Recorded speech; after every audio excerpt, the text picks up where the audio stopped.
The gate opened before Sophia Langley touched it. That was the first impossible thing.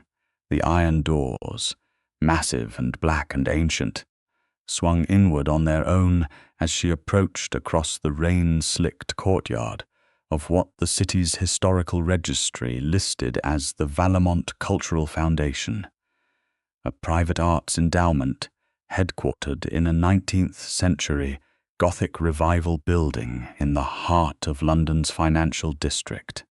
She had walked past this building 100 times in the last 3 years. She had sketched it twice from across the street, captivated by the gargoyles and the unusual ironwork, and the way the stone seemed to absorb light rather than reflect it.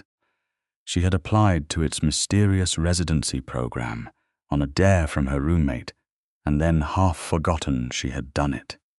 The acceptance letter had arrived by courier on actual paper, sealed in black wax stamped with a moth. That had been the second impossible thing. But right now, standing in the rain with the forbidden gate swinging open as if the building itself recognized her, Sophia Langley was not thinking about impossibilities.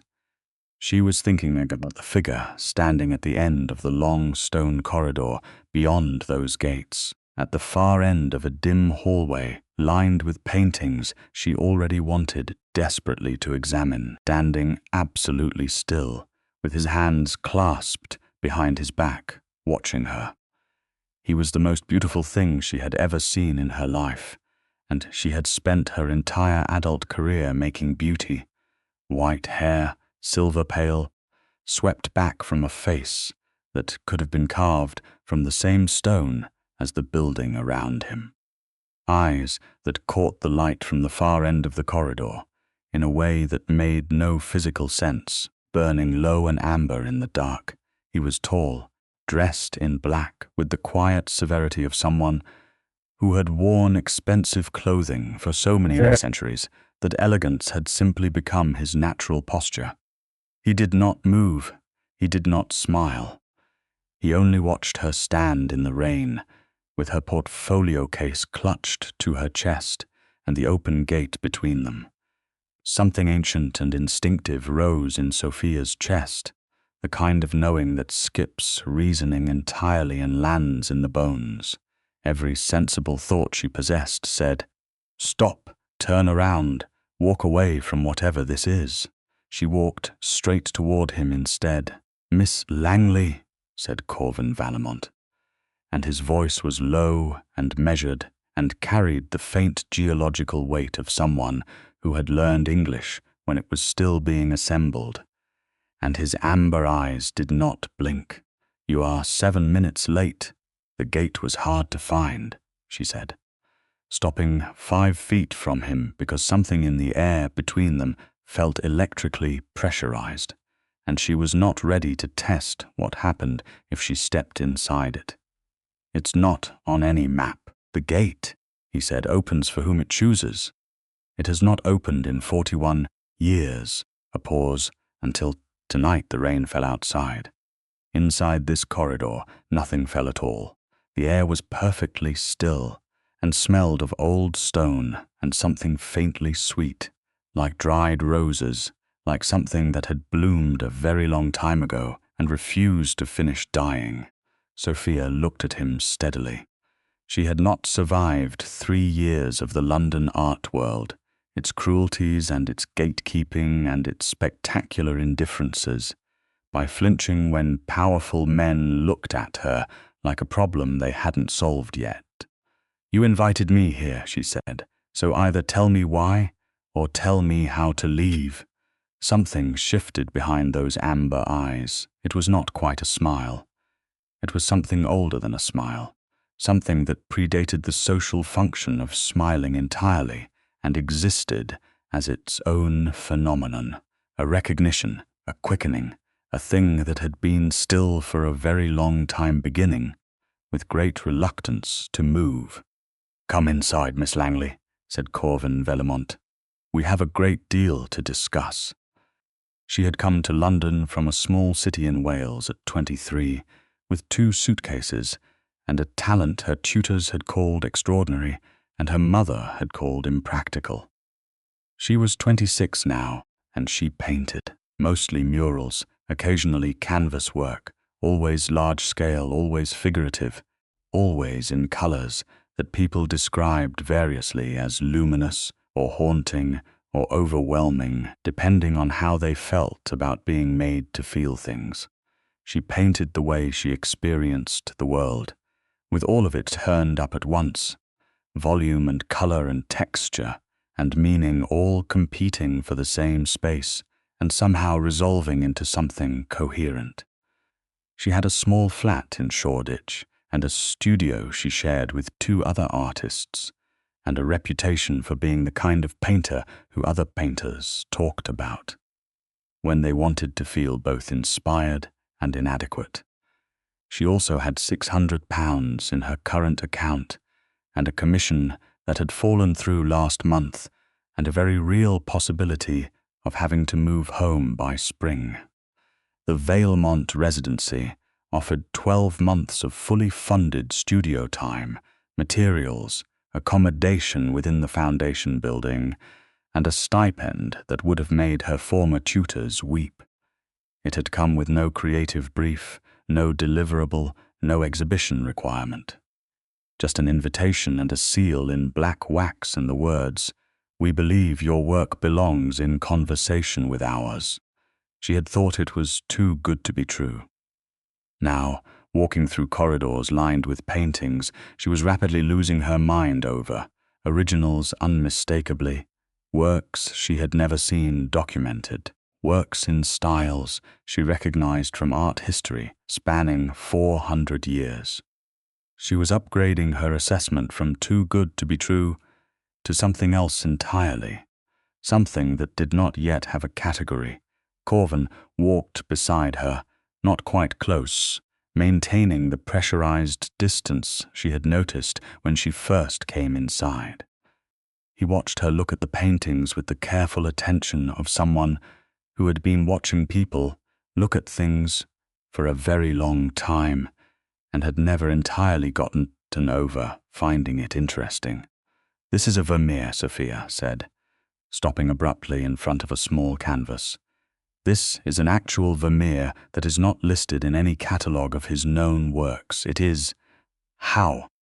"He gave it to me," said Corvin, "in exchange for a favor I did him in 1662. He was having difficulties with a neighbor. I resolved them." Sophia turned to look at him.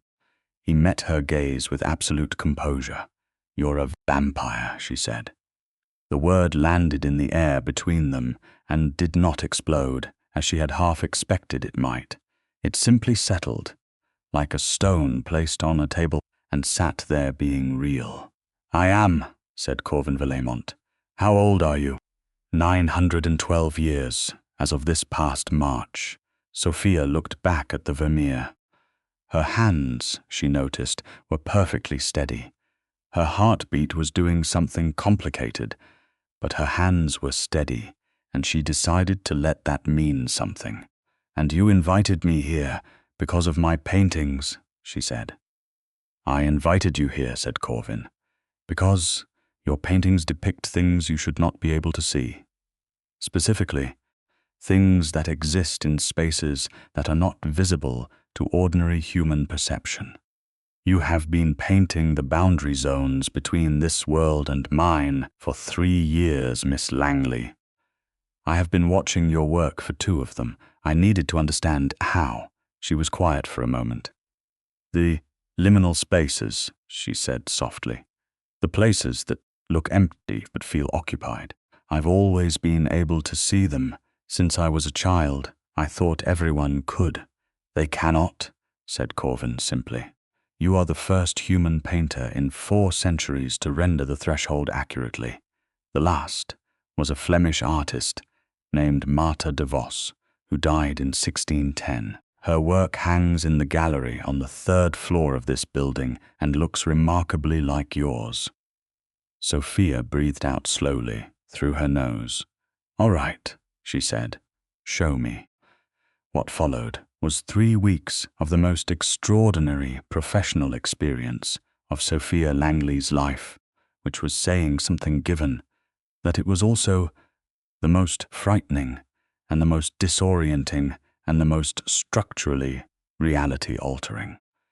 She moved into the residential suite on the second floor, beautiful, high-ceilinged, furnished in dark woods and deep velvets, with tall windows overlooking a courtyard where nothing grew but some very old roses that bloomed in November for no apparent seasonal reason.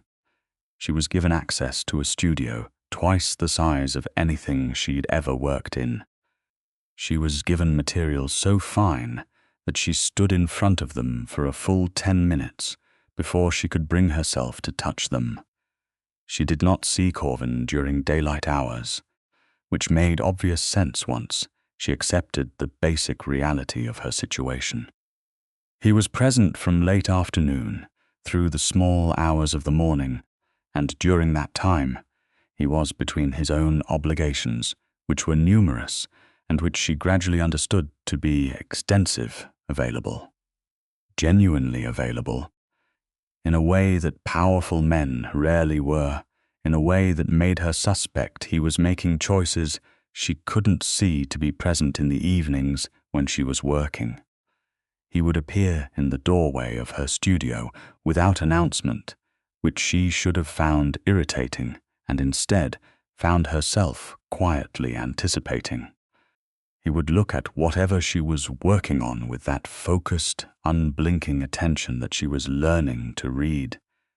The way it sharpened when something surprised him, the way it went very still when something moved him, the way it shifted sideways when he was making an effort not to react at all. He talked about art, the way someone talked about history when they had actually been there. He had opinions about Caravaggio that were both analytical and deeply personal. He described the light in Venice in 1505 as though he had stepped outside in it that morning. She asked him once, carefully, whether he had known Marta de Vos. He was quiet for a moment before answering. She was remarkable, he said. She had your gift and your stubbornness. She also had considerably less self-preservation instinct, which eventually became a problem. A pause. I did not keep her safe. That is a failure I have carried for 400 years. Sophia looked at him. Is that why you invited me here? To keep me safe. I invited you here, he said, because your talent deserves to exist in the world for longer than circumstance might otherwise allow. The boundary zones you paint, there are entities that move through them who do not want them documented. You have been painting targets on yourself without knowing it, Miss Langley, and the circles that have been taking notice of your work are not all as benign as the human art world. The cold that moved through her was not entirely fear. Some of it was the bracing sensation of something that had always been vaguely wrong, suddenly being named. So this is protection, she said. This is a residency, he said carefully, with the secondary benefit of you being somewhere I can ensure nothing happens to you. She looked at him for a long moment. He held her gaze without difficulty, as he always did, but she noticed, and she was getting better at noticing the small things, that his jaw had tightened fractionally. Thank you, she said, meaning it completely. Something shifted in his face, something that looked almost like it hurt. Don't thank me yet, he said. There are things I haven't told you, things about why the gate opened, things about the blood law that governs the relationship between my kind and humans who can see the threshold. He looked away from her for the first time in the conversation, toward the window, where the November roses were doing something improbable in the dark courtyard. I need to tell you, and I find that I am not yet ready to tell you, which is not a sensation I have experienced in several centuries. Sophia set down her brush, Corvin, his name in her mouth. She'd been using his given name for about a week, at his own somewhat reluctant invitation, and it still did something complicated to the air every time. Made him turn back. "Tell me," she said. He did. The blood law was old. Older than the Valemont line. Older than the court that governed vampire society in Northern Europe from its hidden seat beneath this very building. It had been written in the early 12th century by the Conclave, the governing body of the old vampire world, in response to a crisis that had nearly destroyed the fragile equilibrium between human and vampire existence. A threshold seer, a human born with the ability to perceive and render the boundary zones, was not simply an artist. They were, in the terminology of vampire law, an anchor, a living point of stability in the membrane between worlds, and an anchor known to them Court was subject to ancient covenant. They could exist freely in the human world, could create freely, could live as they chose, but they were also in the legal framework of the old blood law, technically under the formal protection of whichever vampire lord first formally acknowledged their gift. Corvin had acknowledged Sophia's gift when he sent the acceptance letter. In the eyes of the Conclave, he had formally claimed her protection. In the eyes of the Conclave's more conservative and frankly hostile faction, led by a vampire named Draveth, who was old even by vampire standards, and had political ambitions that ran precisely opposite to everything Corvin represented. This was a provocation. Because Draveth had been quietly building a case for the reimposition of the old Anchor Protocol, a blood law clause that had been suspended but never formally dissolved, which would have given the Conclave collective governance over any identified anchor, removing them from individual protection entirely, which meant, in practical terms, that Sophia was now the center of a political crisis in a court she hadn't known existed 3 weeks ago. Corvin told her all of this standing in her studio at 2 a.m, standing very still with his hands clasped behind his back in the posture she recognized as his way of keeping himself from doing something he'd decided against. And when he finished, he watched her face with the kind of guarded attention that was waiting for fear. What he got was Sophia pulling her sketchbook off the table and sitting down cross-legged on the floor with it and beginning to draw. "What are you doing?" he asked. "Processing," she said. "I think in images. Give me a minute." He stood very still and gave her a minute. After 3 minutes, she looked up. "Draveth wants me under collective conclave control, because that removes me from your protection specifically, or because controlling an anchor gives the conclave something they want independent of you." Corvin blinked. It was the first time she had seen him blink with surprise rather than simple physical necessity. "Both," he said slowly. "Draveth's faction believes that an anchor represents a form of world stability that should not be controlled by any individual house. They also believe that my house specifically has too much influence on the modern conclave, and removing you from my protection would be a politically significant blow to that influence. Additionally," he paused. "Additionally," Sophia said. "Additionally," he said, very carefully, "there are members of Draveth's faction who believe that an anchor's ability can be harvested, that it can be extracted from the living person and encoded into an object, that this object could then be used to influence the boundary zones directly, rather than simply documenting them." The studio was very quiet. "Harvested," Sophia repeated. "It would require the death of the anchor," Corvin said. His voice was completely level. His hands behind his back, she was fairly certain, were no longer clasped. "Right," said Sophia.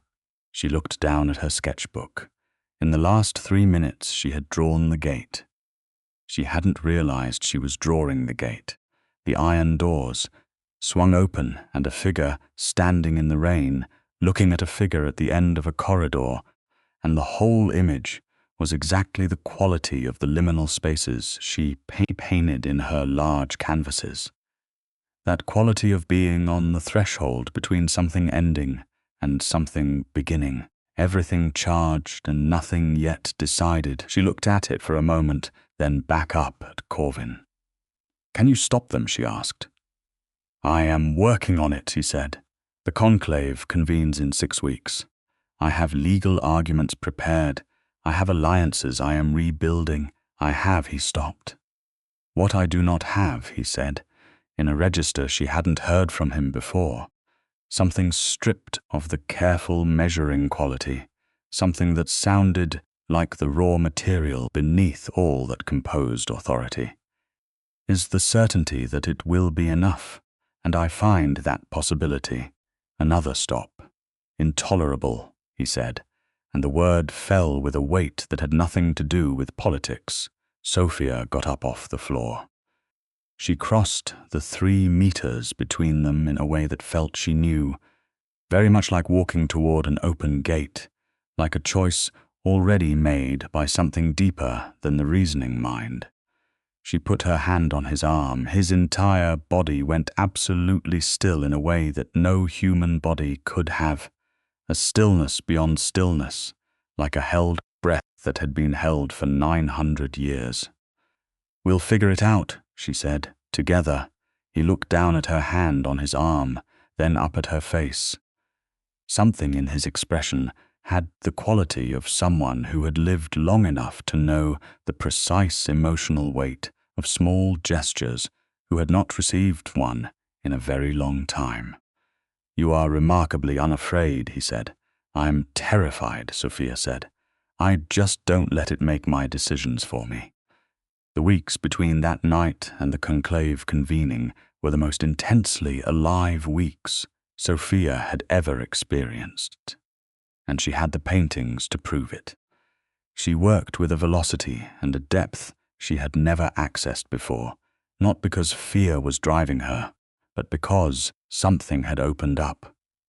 Some channel between what she perceived and what she could render, and the work was pouring through it. Every night she painted the threshold, the boundary zones, the liminal spaces she had been seeing her whole life, but now she painted them with the full context of what they were, and the paintings had a precision and a power that made Corvin stand in the studio doorway and go very still every time he saw a new one.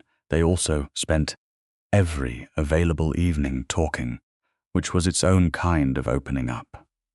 He told her about the centuries, not all of them, but enough to give her a sense of the long shape of his life, the pattern of it, the texture of enduring, long enough that history becomes personal memory and loss becomes a geological feature rather than an event. She listened without trying to fix what couldn't be fixed, without flinching from what was dark, which he clearly had not expected from anyone in a very long time. She told him about Wales, about her mother, about the particular quality of the light in the valley where she'd grown up, that she'd spent 3 years trying to reproduce in London without quite managing it. She told him about the first time she'd understood she could see things other people couldn't. Standing at the edge of her primary school playground at age 7, watching something vast and slow and completely unbothered move through the space between the playing field and the tree line. Something that none of her classmates acknowledged because they couldn't see it, and feeling for the first time both entirely alone and entirely convinced that the world was more interesting than anyone was admitting. Corvin listened to this with an expression she was learning to read as the one he made when something moved him, and he didn't know what to do with that. "The entity in your school playground," he said when she finished. "Did it look at you?" Yes, she said, just the once. And then it went on. They don't usually look at children, he said. They don't usually notice humans at all. For it to look at you, he was quiet for a moment. You were already visible to that world at 7 years old. Your gift is not something you developed. It is something you were born as. Is that important? She asked. In the context of the blood law argument before the conclave, he said, it is extremely important. A talent is something that can theoretically be trained into anyone. An innate gift of this specificity is something else. It is a recognition, not an acquisition. The Anchor Protocol was written for a different category of human entirely. If I can establish in front of the conclave that you are not a trained seer but a born threshold walker, the legal basis for invoking the old protocol collapses entirely. Sophia stared at him. You've been building a legal case that hinges on my childhood.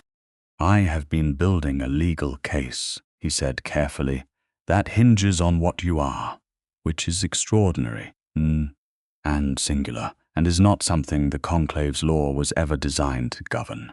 She was quiet for a moment. Outside, November had become December, and the courtyard roses were doing something genuinely impossible now, blooming fuller in the frost, which she had started to suspect was not coincidental to anything. Corvin, she said. The roses in the courtyard, yes, he said in the tone he used when he'd been waiting for her to notice something. They're responding to me, aren't they? The foundation building, he said, has been dormant in certain specific ways for 41 years. Since the last anchor left, you have been waking things up. The roses are the most visible, but there is also the gallery lighting, which has been gradually correcting itself, and the gate, which, as you know, opened without any input from me. He paused. The building recognizes you. The threshold itself recognizes you. This is consistent with what you are. And what am I, exactly? She asked quietly. He turned to look at her fully. And the amber light in his eyes was doing something she had no category for, burning steadily with something that was not possessiveness, and was not calculation, and was the specific quality of something very old and very guarded being, with every precaution slowly lowered. You are the person, he said carefully, whose presence in this building has made it feel, for the first time in a very long while, like something worth defending. The pressurized air between them resolved into something else, something warmer, something that had been building since that first evening in the corridor, and had been making itself increasingly difficult to ignore. Sophia kissed him, or he kissed her. Later, they would disagree on this good-naturedly, and the disagreement itself would become a kind of intimacy. What was certain was that both of them moved at the same moment toward the same thing, and the result was a point of contact that had all the character of a gate swinging open, of something long held shut, finally, carefully, choosing to move. He kissed her with the focused, absolute attention he gave everything. Nothing wasted, nothing careless. His hand coming up to her face, with a gentleness that was not what she had expected from 900 years of dangerous authority. That was instead the gentleness of someone who understood precisely and viscerally how fragile living things were, and was choosing this moment to be nothing other than careful. When they stepped back from each other, the November courtyard through the window had erupted into something that had no business being in December. Every rose on every cane blooming at once, white and cream and deep red, a full midsummer bloom in the middle of frost, and the building around them hummed once with something that was not sound and not quite feeling but existed in the register between them. All right, said Sophia softly, and she was smiling. "All right," said Corvin, and for the first time since she had known him, he was smiling too. 2 days before the conclave, Draveth made his move. Not in the political arena Corvin had been preparing for, which was his first lesson that ancient enemies did not always hit where expected. Draveth's move came in the form of a message delivered to the Foundation by a member of his house, a cold-eyed vampire named Saleth, whose age Sophia couldn't estimate, but whose manner had the quality of something that had spent centuries being used as an instrument, and had no opinions about it. The message was simple. Draveth was invoking a clause that Corvin had not anticipated because it had not been used since the 14th century. The right of challenge, which under the old blood law allowed a senior conclave member to challenge the formal protection claim of any lord over a registered threshold walker. If Corvin refused the challenge, his protection claim was void. If he accepted it, the terms were resolved by the conclave sitting as a court, with Draveth presenting his case for collective governance directly against Corvin. Presenting his case for individual protection, this was, Corvin explained to Sophia with extraordinary restraint, actually better than most of the scenarios he had been preparing for, because at least it was a legal process with defined rules. It was also, he acknowledged with somewhat less restraint, a trap within a trap, because the conclave was not a neutral body, and Draveth had been cultivating his faction within it for decades, and the judicial panel would not be composed of unbiased arbiters. "What's the worst outcome?" Sophia asked. She was sitting across from him at the long table in the Foundation's formal library, which was full of books. She was now deeply distressed to have limited time to read.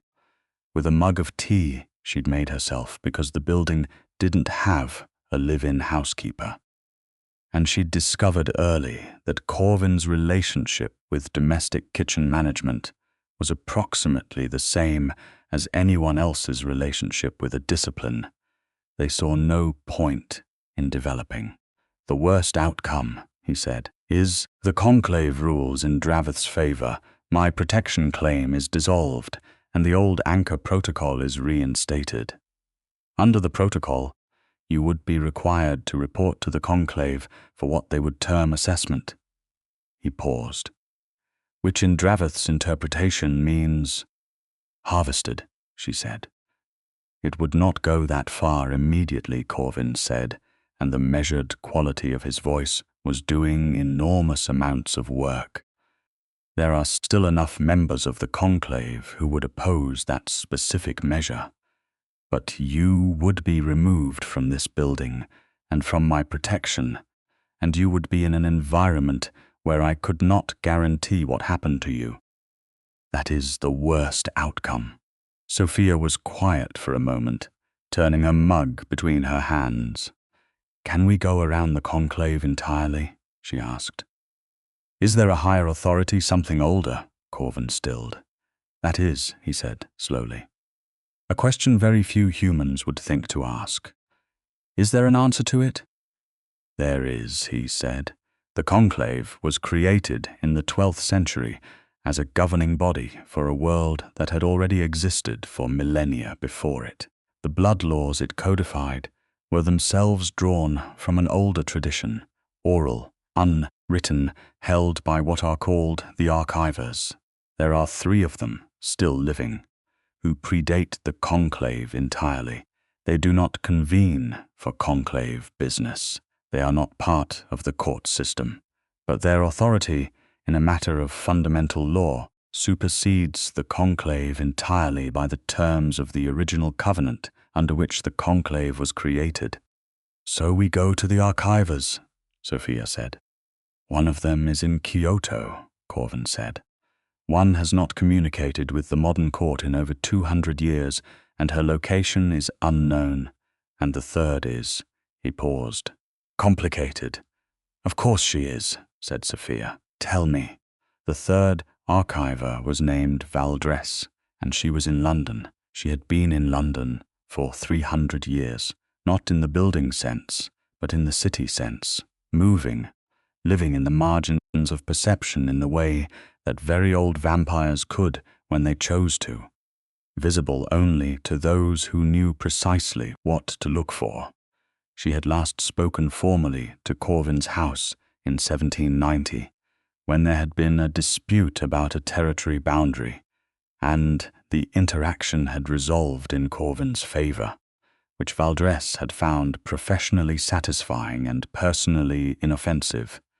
She had no political allegiance. She had no political anything. She was simply incomprehensibly old, and she remembered everything, and if she chose to make a ruling on a matter of fundamental blood law, it was final. "You know how to find her," Sophia said. It wasn't really a question. "I have an approximate location," Corvin said. "I have not approached it because going to an archiver is an action of absolute last resort. It cannot be taken back. If Valdress rules against us, but she won't," Sophia said. He looked at her. "She's an archiver," Sophia said. "She holds the original law. The original law predates the Anchor Protocol. The original law predates the blood law clause Draveth wants to invoke. If we go to the source, we go to something that existed before all the political stratification that Draveth has spent decades cultivating. His whole argument is built on a specific interpretation of a clause in the codified law. If the archiver establishes what the original law actually said about threshold walkers, his interpretation collapses." Corvin stared at her with an expression that had moved entirely beyond composure and had arrived somewhere luminous and helpless. "You understood the architecture of this problem in 3 minutes," he said.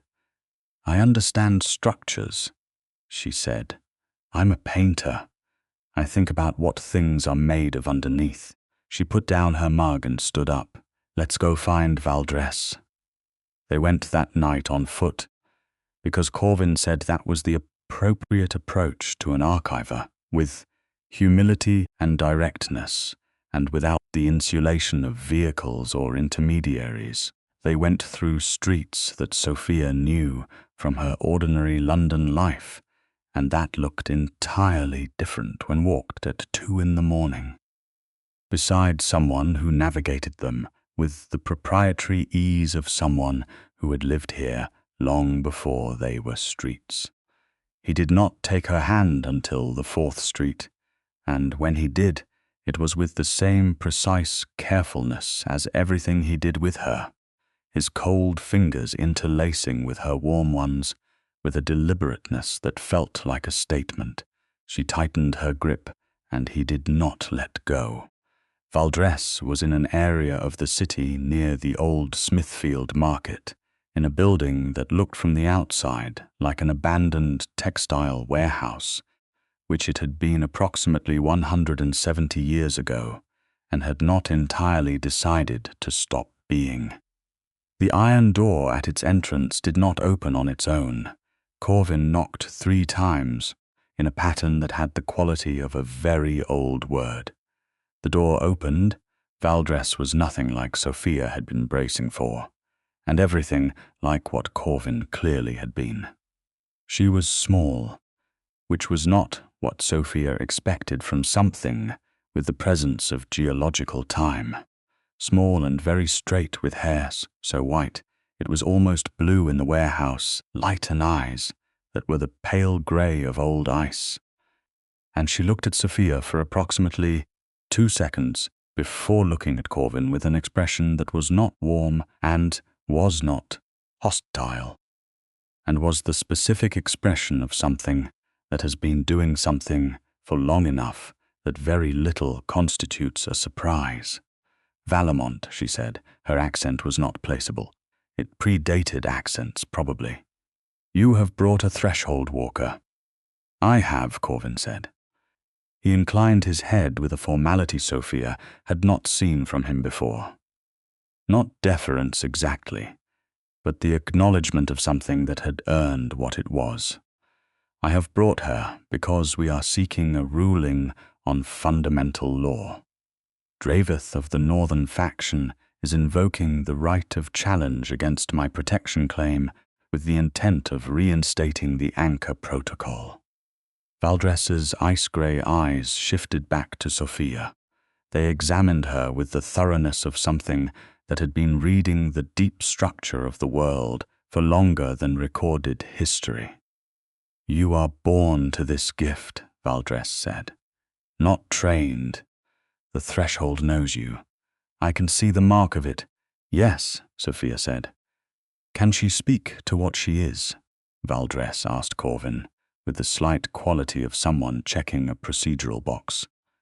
"She speaks for herself," Corvin said, and there was a warmth in it that he didn't bother to conceal. Something shifted in Valdres's expression. A very small shift, barely visible, in the direction of something that might, in something younger, have been called being charmed. "Tell me what you want, Threshold Walker," Valdres said to Sophia directly. Sophia told her. She laid out the argument clearly and completely. The original law versus the codified interpretation, the nature of born gift versus trained talent, the gap between what the Anchor Protocol was written for and what Draveth was trying to use it for. She spoke for perhaps 8 minutes, and Valdres listened without interrupting, with the focused stillness of something that had been listening to arguments for 900 years, and could tell, very quickly, that whether one had structural merit, that, when Sophia finished, Valdres was quiet for a long moment. "The original covenant," Valdres said then, "from which the blood law was drawn, makes a specific distinction, one that the Conclave's 12th century codification glossed over with an unfortunate looseness of language between a threshold walker and a threshold seer. A walker is born of the boundary. A seer is trained to observe it. The Anchor Protocol was written for seers. It has no jurisdiction over walkers. This was understood when the Covenant was written. It was understood when the Conclave was formed. Draveth's invocation is based on 300 years of interpretive drift in the codified law. The original covenant, which supersedes the codification, is unambiguous." She looked at Corvin. "His challenge has no legitimate legal foundation under original law. If he proceeds to the conclave hearing, I will attend, and I will say so." The air in the warehouse changed. Sophia felt it as a physical sensation, the specific quality of something that had been suspended at a precarious angle settling, at last, onto solid ground. "Thank you," Corvin said, and the depth in it was immense. Valdres looked at him with those ice-grey eyes. "You love her," she said. It was completely without judgment.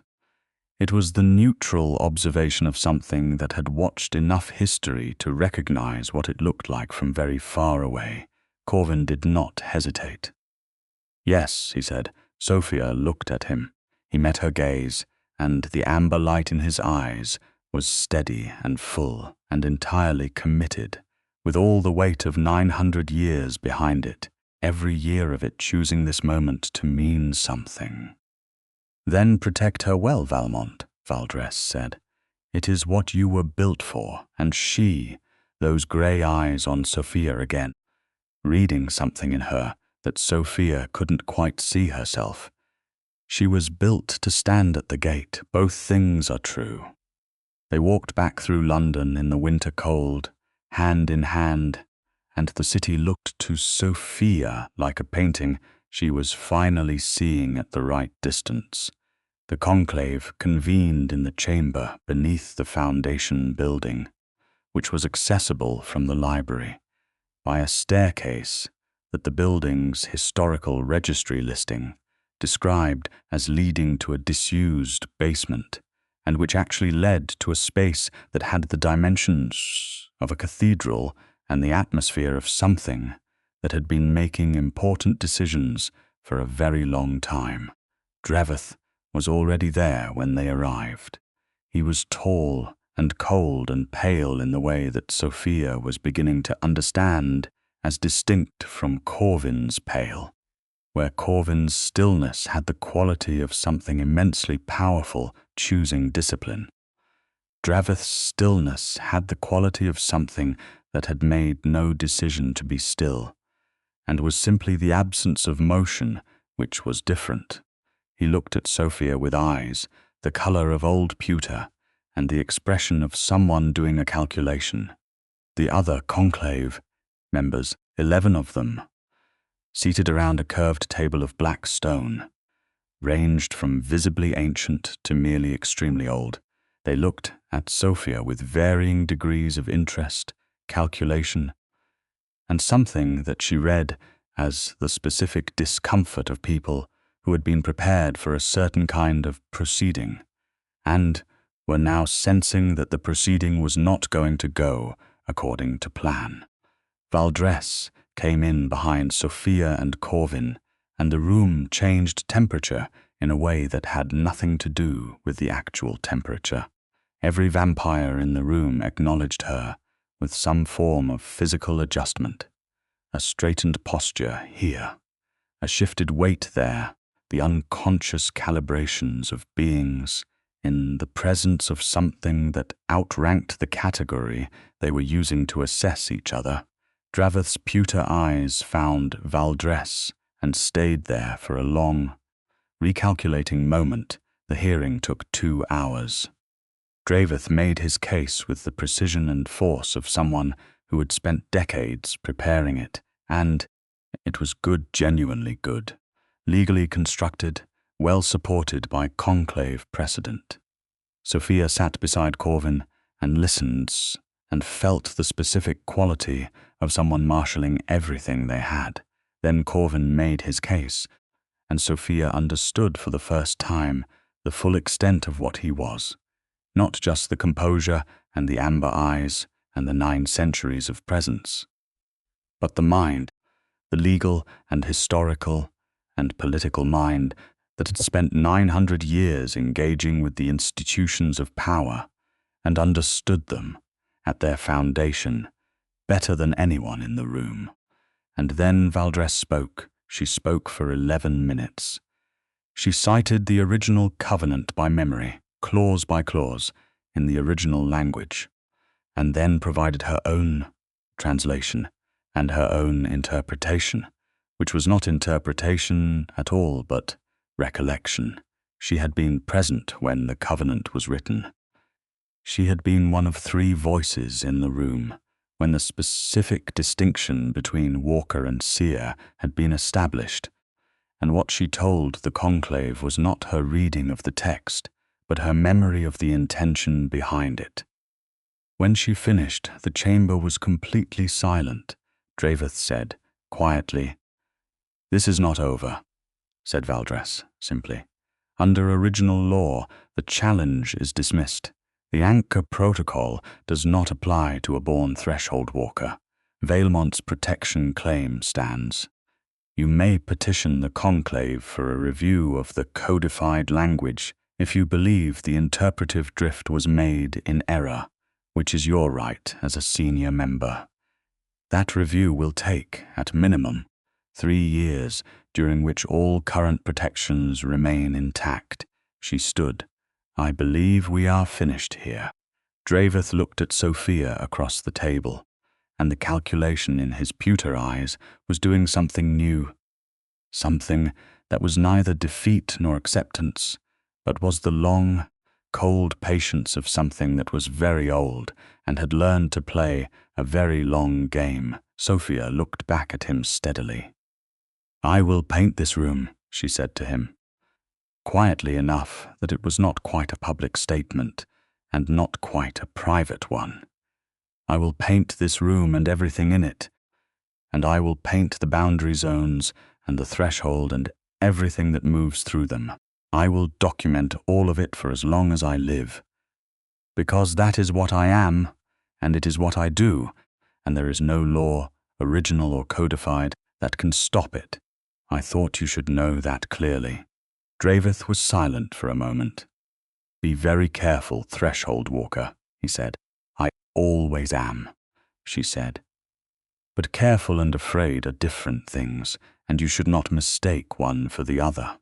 Corvin, beside her, did not touch her or speak. He simply stood with her, shoulder to shoulder, steady and present, and the fact of that presence was the most eloquent thing she had ever experienced. They came upstairs in the small hours of the morning and into the library, and then, without discussion, out into the courtyard, where the impossible roses were doing their impossible thing in the December cold. The sky above London was doing its London thing, not entirely dark, that specific sodium-orange glow of a city that never fully let go of the day, and beneath it, in the courtyard, with roses blooming in frost, Sophia Langley and Corvin Valemont stood and breathed and let the adrenaline of the last several hours slowly resolve into something else. It's not over, she said. Not asking, not worrying, just naming.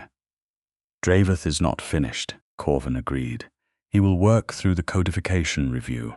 He will build new arguments. He is patient and he is brilliant, and he has been doing this for 600 years. He paused. But the original law ruling is real, and it is binding, and it gives us ground to stand on that did not exist before tonight. And there are 3 years of breathing room at minimum. 3 years, Sophia said. That is a very long time in some contexts, he said, and very short in others. She looked at him. He was looking at the roses, his white hair silver in the orange city light, his profile with that carved quality of something that had been present through so much history that it had the density of it. But there was also something lighter in him tonight. She could see it, something that had been very tightly held, loosening by gradual degrees, like a fist slowly opening. I'm going to stay, she said. He looked at her. Not because of the residency, she said. Not because it's safer here, although it is. Because this is where I'm supposed to be. This building, this work, all of it. She paused. You, he was very still. You understand, he said. What that means.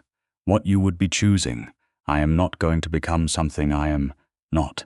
I cannot offer you the ordinary shape of a human life. I'm not an ordinary human, she said.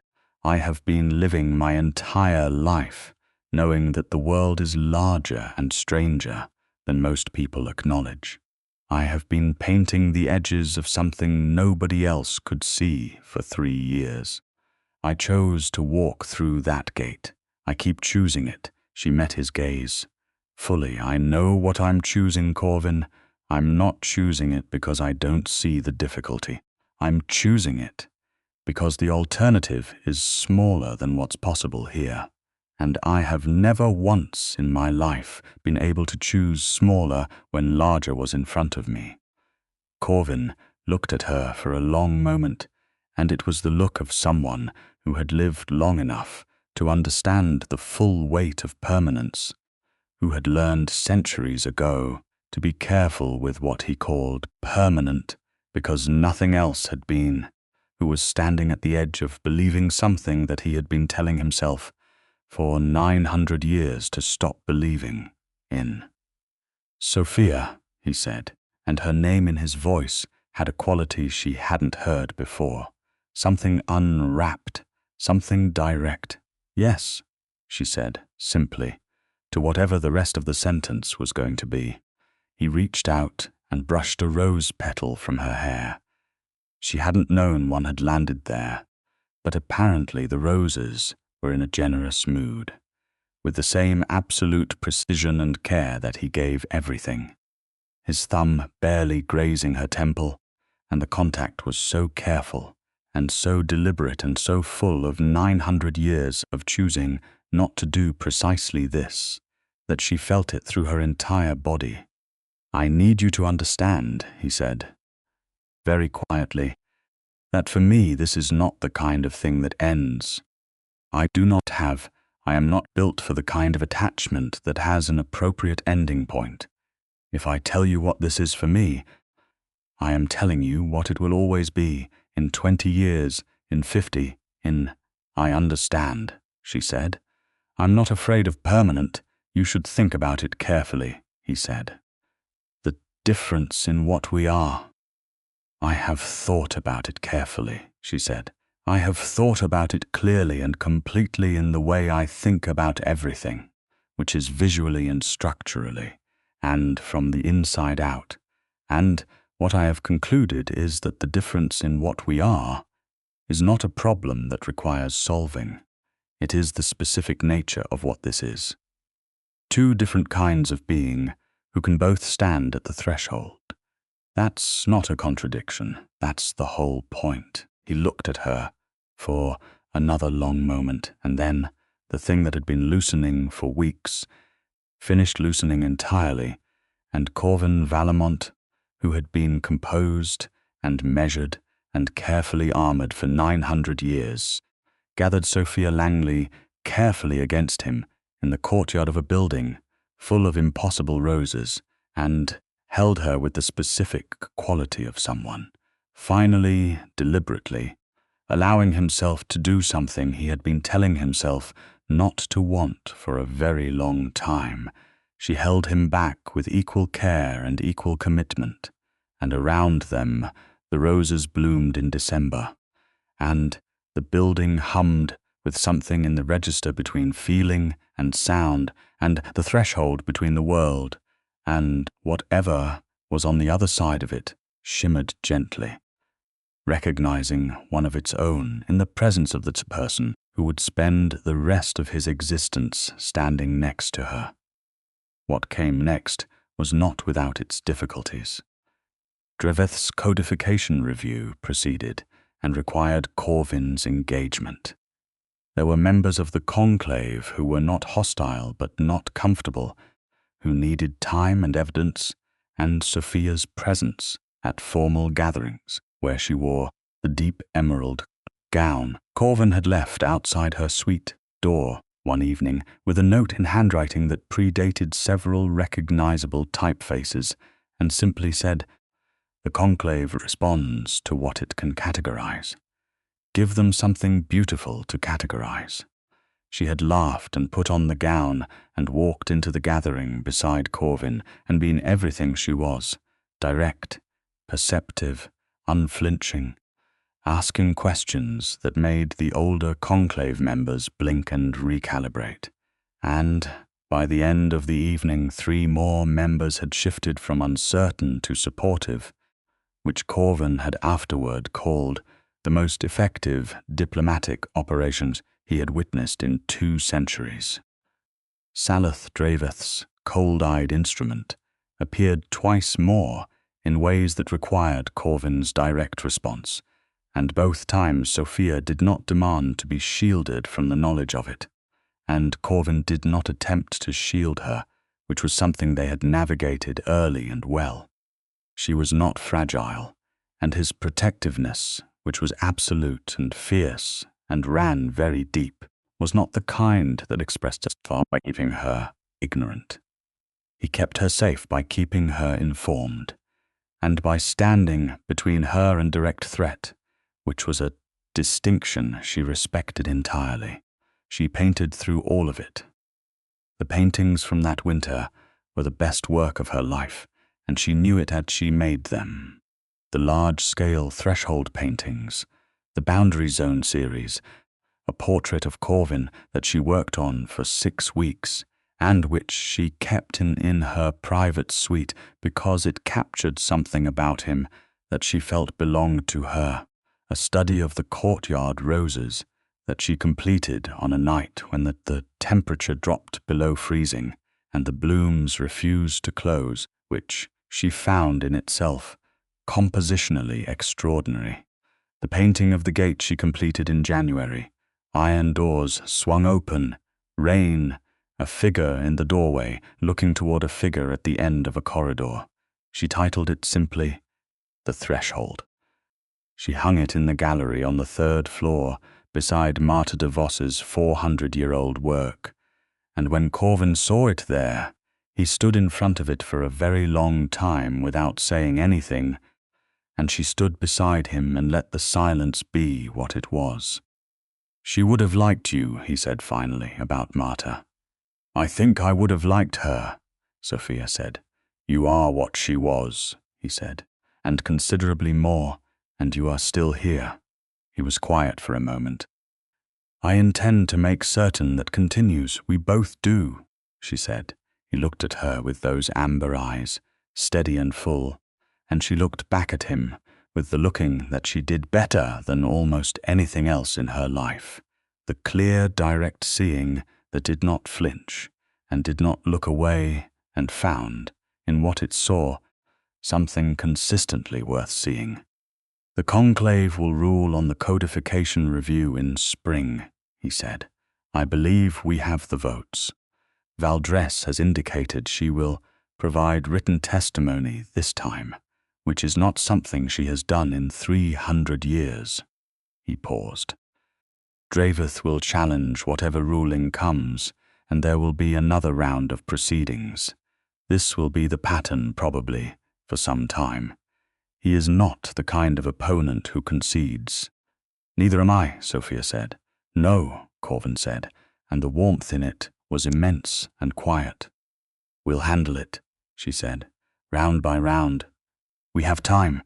He looked at her, and she knew he was thinking about what time meant for each of them, the long differential, the question that neither of them had yet fully resolved, not because they were avoiding it, but because it required approaching carefully, because it involved decisions that were not casual, and that he would not allow to be casual, that she also did not want to be casual.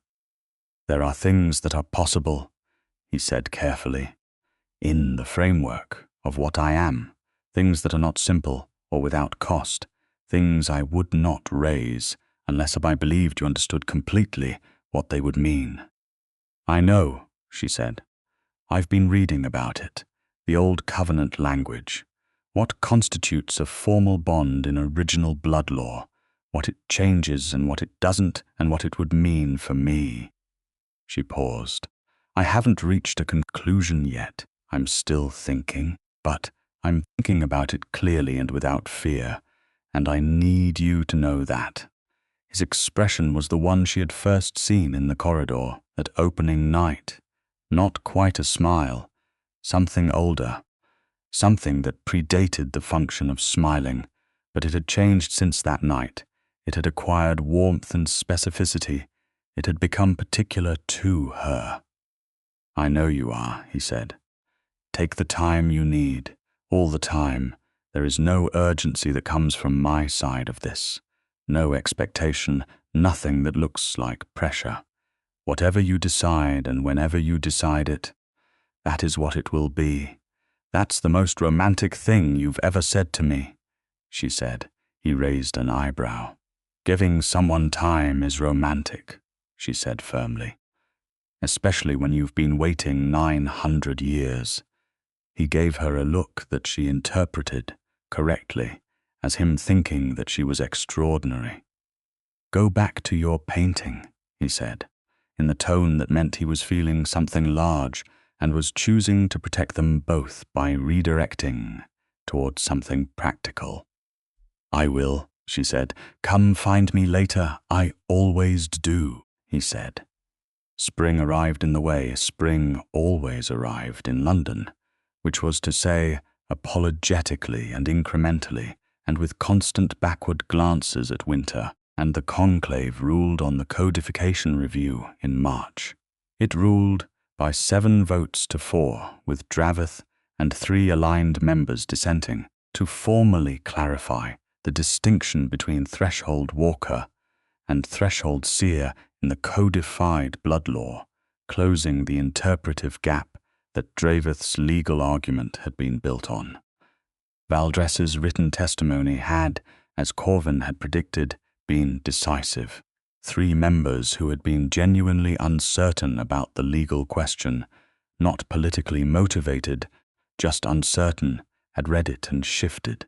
Draveth sat across the curved black table as the ruling was announced, and he did not move, and his pewter eyes held the specific stillness of something recalculating on a very long timeline. And Sophia looked at him across the table and felt something that was not quite pity and not quite respect, and was possibly the recognition of a permanent opponent, someone who would always be there, always working, always circling, and she decided in that moment that she was all right with that. She had grown up knowing that the world was larger and stranger than acknowledged. She could handle a permanent opponent in a world she was finally seeing in full. After the ruling in the corridor outside the chamber, Corvin touched her face with one hand, that precise, careful touch, and said her name once, and that was the whole of his celebration, which she found more moving than anything more elaborate would have been. 6 months later, Sophia Langley's first major solo exhibition opened in a gallery in Mayfair that had been trying to acquire her work for 2 years and had finally succeeded when she was ready. 47 paintings, including the full Threshold series and the Boundary Zone work and the Courtyard Roses, and a new series she called the Conclave Studies, that depicted the chamber beneath the foundation building with a specificity and a strangeness that made critics reach for metaphors they were never quite satisfied with. The show sold out in the first week and generated the kind of critical attention that changes careers permanently, and the reviews used words like visionary and epoch-defining, and one particularly emotional Sunday supplement piece used the phrase, "She paints what the rest of us feel but cannot name." Corvin attended the private opening, which was held in the late evening, and walked through the exhibition with the focused attention she loved in him, stopping in front of each painting with the full weight of his perception, and when he reached the portrait she had painted of him, which she had not told him she was including, which was on the central wall of the main gallery room, large and luminous and devastatingly, accurately him, he stopped and was still for a very long time. She came to stand beside him. "You painted my eyes correctly," he said finally. "I always paint what I actually see," she said. He turned to look at her, and then at the portrait, and then back at her, and the expression on his face was the one she had come to love best, that specific expression of someone 900 years old, being moved by something in the register that centuries of living had not made him too large to feel. The specific expression of someone who had almost forgotten what it was to be seen and was finding it, with great surprise, unbearable and wonderful at the same time. "I love you," he said, in the middle of the gallery, with 47 paintings around them, and a room full of people beyond the wall, quietly and directly, and in the same tone he gave everything that mattered. "I know," she said. And then, because she also knew the full weight of what those words meant from him, what 900 years of living made permanent, "I love you too." Around them the gallery, which was not the foundation building, and therefore had no reason to respond to anything, did something peculiar with its lighting, a warmth, a steadiness, a quality of radiance that the gallery's owner would later not be able to explain when asked what the lighting setup had been. Sophia looked up at it and smiled, because she could see what nobody else in the room could see, the threshold shimmering quietly, pleased. The years that followed were not without their complications, because nothing real ever was. Draveth remained in the conclave and remained in opposition, and there were periodic legal challenges that required engagement and occasional moments of more direct threat that required Corvin's protective instincts, and Sophia's considerable stubbornness in equal and complementary measure. There were members of the human art world who found the circumstances of Sophia's life increasingly difficult to explain and whose curiosity required management. There were questions she sat with carefully over months and years, questions about permanence and choice, and what she wanted her life to be in its full possible shape, questions that Corvin gave her all the time she needed on, because that was exactly who he was. She answered those questions when she was ready, on a night in autumn 3 years, after the gate had first opened at her footstep, in the courtyard of the foundation building, among roses that had not stopped blooming since she arrived. She told him what she had decided. She told him she had decided it clearly and without fear and with full understanding of what it meant and what it changed and what it didn't change. She told him she had decided it because of who he was and who she was, and because the threshold did not distinguish between what was human and what was vampire, only between what could stand at the boundary and what could not, and they were both, in their different ways, people who had been built for that. And she wanted a life that was as large as what was possible, and this was it. He's listened to all of this with absolute attention, in the way he listened to everything, and when she finished he was quiet for a moment in the way that meant something was too large for the speed of ordinary response. "Are you certain?" he said. "Yes," she said, "completely." "Corvin," she said. "I walked through the gate the first time knowing exactly what I was walking toward. I've known since the first night what this was. I have been certain for a very long time. I was simply waiting until I had thought about it for long enough that you couldn't worry I hadn't."